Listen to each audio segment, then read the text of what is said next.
గలవాడై ఉన్నాడు. సాత్విక మనస్సును గలవాడై ఉన్నాడు. మీ మీద నా కాడి ఎత్తుకొనుచున్నాను అని అంటున్నాడు. దేవుడు మన మీద ఏమి ఎత్తుకొనుచున్నాడు? మన కాడి ఎత్తుకొనుచున్నాను అని అంటున్నాడు. ఆయన మన కాడి మోయుచున్నాడు. యుద్ధము యెహోవాదే.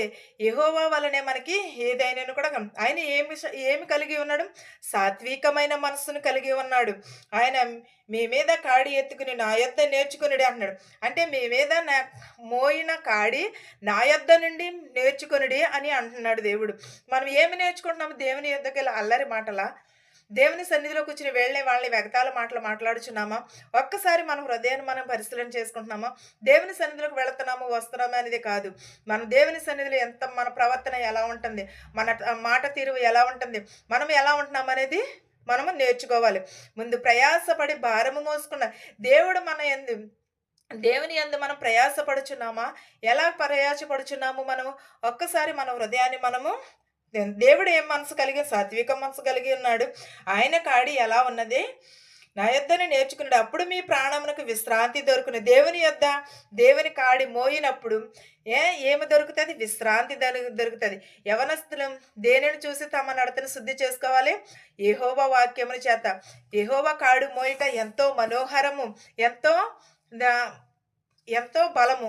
దేవుని కాడి మోయుట, దేవుని కాడి మోసే భాగ్యము ప్రతి ఒక్కరికి ఇస్తున్నాడు. యవనస్తులకనే కాదు, ప్రతి ఒక్కరికి కూడా దయచేస్తున్నాడు దేవుడు. కానీ మనం ఆయన కాడి ఎత్తుకొని ఉంటే మనకి మన ప్రాణమునకు విశ్రాంతి దొరుకును. ఆయన ఆయన యొద్ద నుండి మనం నేర్చుకోవాలి. అప్పుడు మన ప్రాణమునకు విశ్రాంతి దొరుకుతుంది. ఆయన కాడి ఎలా ఉన్నది? సులువుగాను, భారముగాను, తేలికగాను ఉన్నది. యెహోవా కాడి ఎలా ఉన్నది? భారముగాను, సులువుగాను ఉన్నది. ఆయన కాడి మోయట ఎంతో ధన్యత. ఆయన కాడి మోసే భాగ్యం ఎవరికి ఇచ్చినాడు? మన జనులకు, మన ప్రజలకు ఇచ్చి ఉన్నాడు ఆయన. ఆయన కాడి సులువుగాను, భారముగాను ఉన్నదని. అలాంటి కాడిని మోయటానికి మనము ఎంత సమాధానమును కలిగి ఉండాలి, ఎంత ఓర్పును కలిగి ఉండాలి. ఆయన దగ్గరికి వెళ్తే మనకు మన శోధనలన్నీ పోతాయి, మన వేదనలన్నీ పోతాయి.